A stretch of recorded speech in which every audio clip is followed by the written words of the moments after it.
I'm Shane Snipes with That Matters Live. We're just going to do a little informal interview here with one of my new friends, Britt, who created this amazing website, in the process of making it actually, because she is a finalist for Echoing Green, and her website is Able Thrive.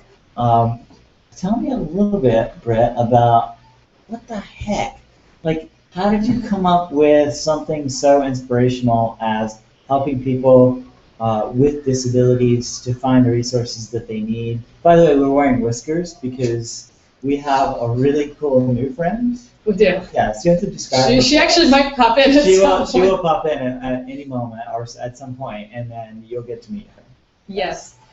But first, tell us about the whiskers. Oh, so, yeah, well, our new friend Zavon came in a little bit ago, and she has decided that she wanted to show us every way that she can take leftover stickers and turn them into things. Yes. So all these are little like kindergarten genius. Yeah, these are just like the leftover. You know those leftover parts of the sticker pages, like the little things that are left over around the edge. And She's peeling these off. She totally makes them into stuff, and this is one of those creations. The other ones are bracelets, which are super cool. Bracelets. She made picture frames. Yes. Boats, baby carriages. So we're inspired. We're here at the Center for Social Innovation in Chelsea, and she's socially innovating by engaging us in community and helping us participate in creating art, which is pretty fun. Right. So I might need to take these off soon though, because they're very I think you need to take them off because I'm going to try to pull mine off and try not to pull any of my actual facial hair off at the same time. So AbleThrive.com is going to be launching. When do you think? When's your ETA for Able Thrive to launch? I hope to be able to. I feel like I play this game a lot in the startup world. You want to say a number and then you never quite have it nailed down. I hope within a couple months. Like I don't want to wait much longer than that to at least get the base product out. But again, you know, I think also as soon as we can get something out, we can get the feedback that we need to make it better and get it out there to the people that we want to serve. So all right. So tell me the little bit of backstory about the Able Thrive idea. Mm-hmm. It's around helping people with disabilities get access to resources. Right. So, and the experiences of others in their situations. So yes, the experience of others who are also in that place. Exactly. So basically what we're trying to do is when I was 12 years old, my dad was paralyzed in a car accident.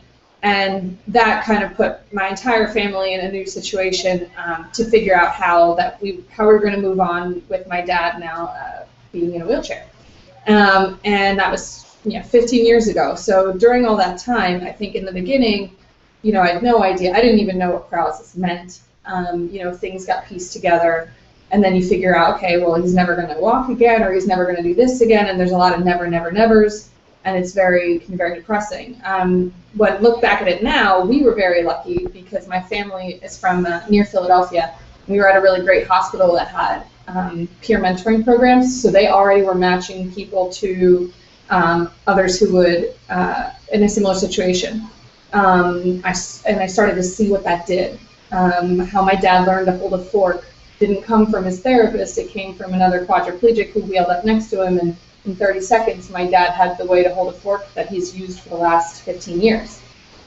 So I saw all that happen, and years later could see the difference that made, and the life that we got to live. The fact that my dad saw that things were possible, and he was able to change, and now he's able to be independent. He drives his own car. He works full time. We just live our lives.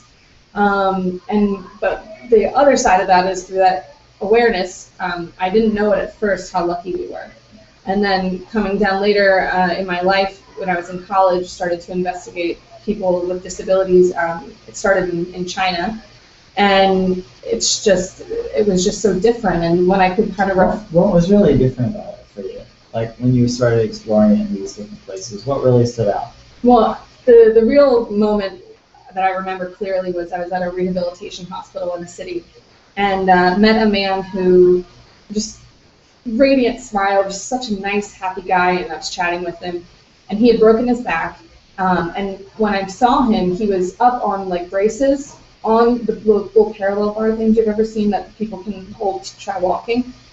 So, to me, he was paralyzed, but, worlds more function than my dad, because my dad's paralyzed from the chest down and he can't move his fingers. So he's a quadriplegic. This guy, he's working hard, he's looking good, and as I was talking to him about it, and I was happy for him. And but then when he sat down, he said, "When I go back to the village, I'm going back to bed." And I was like, I had to sit with that and process that, and then the implications were that when he went back to his village, he was going to be back to being bedridden, and all the progress he was making, all the potential he had, was back to nothing. And that was more because there was accepted. nothing there to support him in not being that way? I think it's more like awareness for the needs of people with disabilities and inaccessibility. And I mean, we're talking Chinese countryside. This is a way, further along, like harder to reach. I want to get there. I want to work to get there, but this was like the stark contrast that showed me why are there people in similar situations to my family that don't get to have the kind of life that my dad leads, whatever version that might be in their culture or context. So I dug further with that in China, and I lived with a guy and his family. The man was an amputee. I lost almost his entire one of his legs was gone.